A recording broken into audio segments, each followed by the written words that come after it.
signing, because this is before emails were really established, etc. So man, how old are you? Well, I'd get my courier pigeon and I'd send it over to the other man, and he'd. Well, last time I remember him cutting his teeth was year 7 of the ice skating rink, so he started young. Nice one, nice one. Going once, going twice, sold. You're listening to the Property Pod. All right, guys, welcome back to the Property Pod, your weekly engagement into real estate here in the Hobart Marketplace. I'm your host, Aaron Horn, and it gives me great pleasure to be back at the desk as always. I'm getting so good at this intro, I could do it in my sleep. I've got Patrick Berry and John McGregor. It's almost like you do it weekly. It is almost like I do it weekly. I tell you what, I'm here and we're here to stay. We're kicking butt. I've actually, doing it weekly is paying off, and I'm going to tell you why. 3 different people have hit me up in the last 2 weeks with praise for our show. Really? I got pulled over by, do you remember Jess Rice from school? Yep. I really wanted to say random man on the side of the street. Well, a random man might come up to me and say something like this, but yes, I got pulled over by, so Jess Rice's brother, Alex, is really good friends with Sarah, his wife, Fran, so drawing a long bow, but Fran is actually a listener who said, I listen every week, I love it. Yeah. And I was like, no, it's not very good. And she said, no, it's really good. I really like the investor episode. So they've actually invested in Launceston, buying blocks in Swanwick. So they actually started a small business. So I'm going to give him a shout out now. Wellington Motor Works. So Alex is a really good mechanic, does lots of European cars, BMWs and such. And the only problem I have with this is I'm pretty sure Fran already knows about that business, and as our only listener, advantage. No, because then I was going to move on to the next shout out, which was for Megan, who is our listener. Who actually she can't do it because she's on a super yacht in the Riviera. So Megan, if you're listening and your car needs a service, go to Wellington Motor Works. Ricey will look after you. But no, happy birthday for your 30th. So there was a third one that I'm excited. What's the third? I can't remember right now. But I did promise someone else I'd shout out to them. I was just like, man, all these people. Oh, I know. It's the one you've got. You've got a shout out that you want to give out to a friend of the pod. Oh, Jared. Yes. Yes. Yeah. Upgrading Jared to friend of the pod status this week. Yes. Jared Bevan, welcome to the friend of the pod status. You've in that realm. Yeah, you're in the upper echelon, and we'd love to have you back on to discuss all things. I was actually hoping to see him at Foot Locker's reopening on the weekend, where they had 30% off all Nikes. If you didn't get around that, Jared, it's too late, mate. Who goes out into real bricks and mortar stores these days? Pat, it's online or bust. All right. Jared may. Can't argue with that. Jared, they've also got white Air Force Ones in stock.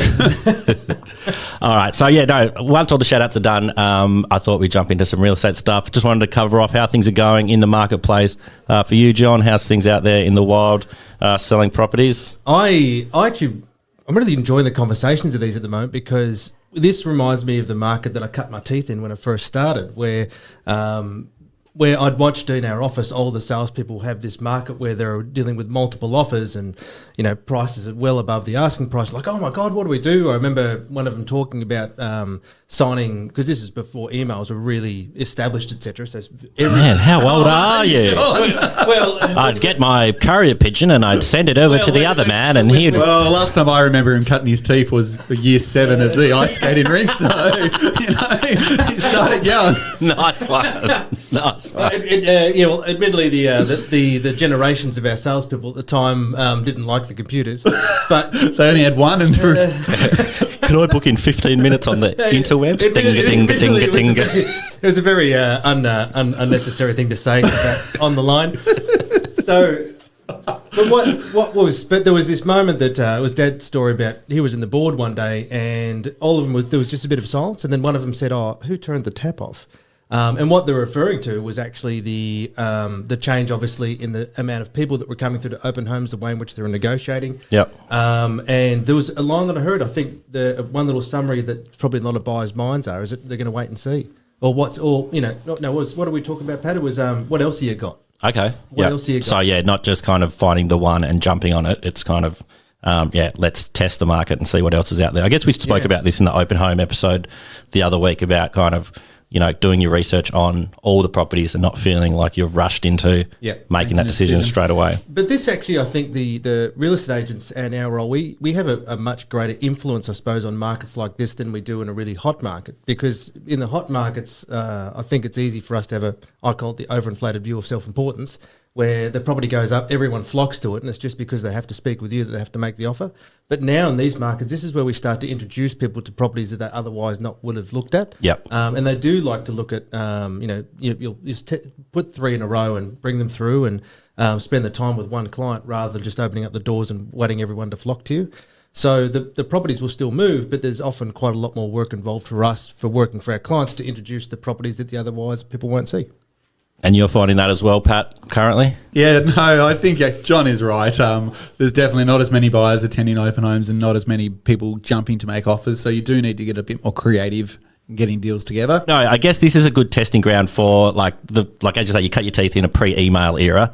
But like you guys have been at it for a while. That was such a false statement.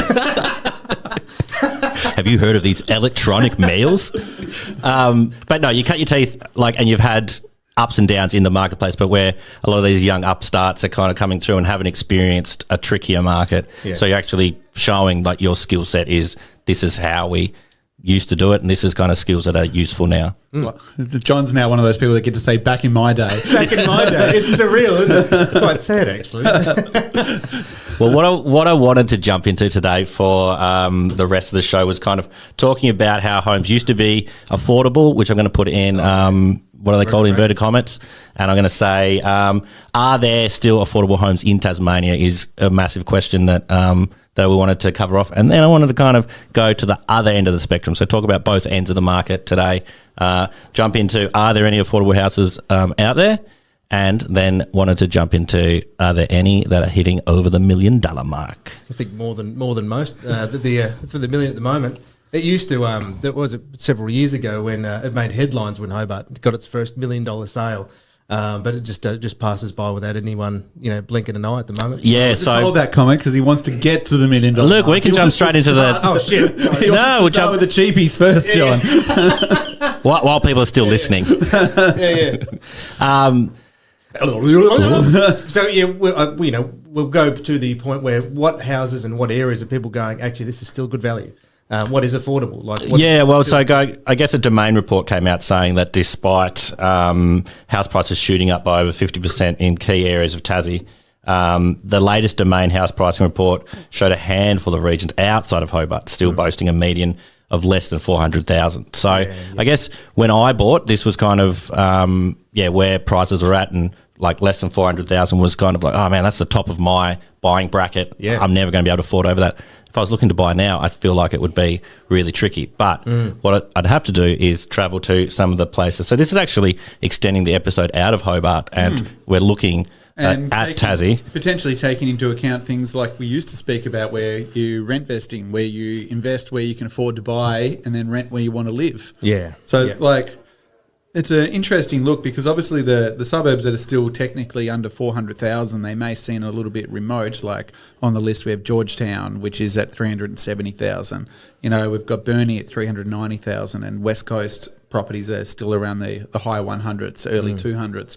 They seem like places you'd never consider potentially buying, but there's people that live in those areas, and absolutely, and they could make good rental investments to get you in the market over long term. And remember when we had Chris on, all their investments were in Devonport and Burnie, and Ulverston. Yeah. So from our perspective, the regional centres of Tasmania. Oh, look, people still need shelter, places to live. People need, whether it's in the capital city or out of the capital city. So you're still going to be able to get your rent collected and pay off the mortgage that way if you're an investor on that front. Or if you're looking to get into the market, maybe it is moving to a regional area, which a lot of people move from the tree change to here to make that change as well. So the West Coast is an interesting one. Obviously, everyone knows I like bikes, and they've recently just put a giant mountain bike park up in the West Coast. Is that near Queenstown? Yeah, that's correct. Yep. So, there'll be people out there that see an opportunity like that for another Derby type town to exist. Yeah, the boom of Derby. Airbnbs pop up. Derby went from $30,000 a property, and I think they had their first $1 million sale. Unbelievable. Which is a great segue into the other. Oh, yeah. Are you finished with the affordable homes, Pat? Well, it wasn't that many, unfortunately, anymore. No, so it's interesting as well, just looking into Bridgewater as well. So it's still saying that Bridgewater is quite affordable, with the median now being $380 there, which again, it feels like that was quite high for that area in the past. But yeah, as you say, 50% growth in back in my day, I used to sell Bridgewater for 140,000. Back in the pen and paper day. Yeah, back in the pen and paper day. They were the good old days. You had to actually drive to the vendor's house to get a signature off them. Like, you could just send it to them. It's long gone.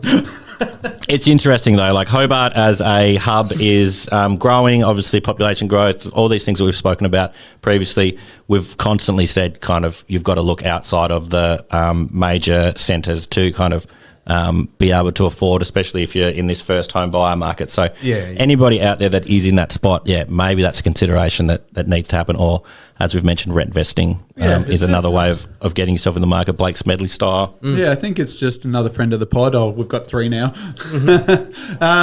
I think these days you've just got to get a little bit creative. Like, maybe your first property's not your forever home. Yeah. Like, maybe you've got to, buy somewhere where you wouldn't consider, taking a property just to be able to get into that marketplace and then level up from there.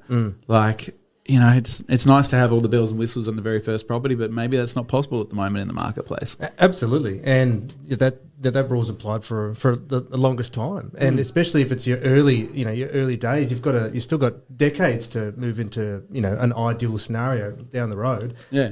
But the interesting thing is though is that if you don't spend everything you've got in that first home, you're actually going to get to where you want to be quicker, because your repayments are less. You're going to be able to build equity faster. You're going to have better history when it comes to borrowing money as well. So that way you'll be able to spend more in theory in the future by just making those sacrifices early on. And the most important thing, I think, is research is king. Yeah, like, know your market, know what the marketplace is doing. Don't listen to us. They're probably all great tips that go a long way to making sure that you get the right choice. It's right there in the disclaimer at the end of the show that this should not be used as for any advice to make any decisions at all. Indeed, I love listening to that bit at the end every week and just thinking, oh yeah, we're covered. Yeah, that's covered. But you're right. So we actually had a client that was investing down here, and they'd purchased one of those, a house in one of those explosive mining towns that just went through the roof. So mining companies were paying them $800-$1,000 a week for what was effectively, a very small little humpy. Yep. And what happened though is that they bought right at the end of that cycle, so they must have paid, I think they said about $700,000, and they lost like $400,000-$500,000 in equity because it just fell out after the mine went. The town just dried up and it was game over. Because like as Prezi would say, that had no friends. Prezi. He's got a nickname. We're going to drop the friends as much as we can in here at the moment, because obviously there was no surrounding foundations of schools and shops and job opportunities. It was just boom market for one thing, and then after that one thing left, game over. Yep, the local agent, he packed up his truck and he drove on out of town. To the next mine. Yeah. We're the biggest truck in town too. He took it with him. Reminds me of that Dr. Zeus book where... Which one? The Lorax? Yeah, the Lorax. Oh, yeah. I know my Zeus. Lorax? Is that the one where they've got the people buying the... Thneeds? Yeah. They've got the star on their bellies and they're taking them on and off. No, I'm thinking a different one. I'm thinking of the Lorax is the one where he chops down the trees and they build a big factory. Yeah. Which I thought worked well with your analogy, but we'll take it. I'm not sure about this star one. We'll have I'm to go going to bring the book in tomorrow. All right, looking forward to it. You're going to be like, shit, he's right. A story time with the property pod. Follow-on episode coming on Saturday. Don't mind that. Yeah. Book club. All right, moving on. We do want to get to John's segue part. Does anyone have a good segue where we can talk about $1 million? No. We should talk about $1 million property. Yeah. Excellent. Segue. No, as you said before, kind of the idea of a property going for over $1 million in Hobart was absolute lunacy. It was kind of never even considered. And now there are 10 suburbs that are marking their median price at over $1 million. Straight up, So last week I tried to get you to guess stuff, but you'd already read the notes. Pat, don't look at your screen. I want to see if I can get you to guess any of the top 10 or all of the top 10. All right, I'll start with Sandy Bay. Tick. Battery Point. Is it there? No. Newtown.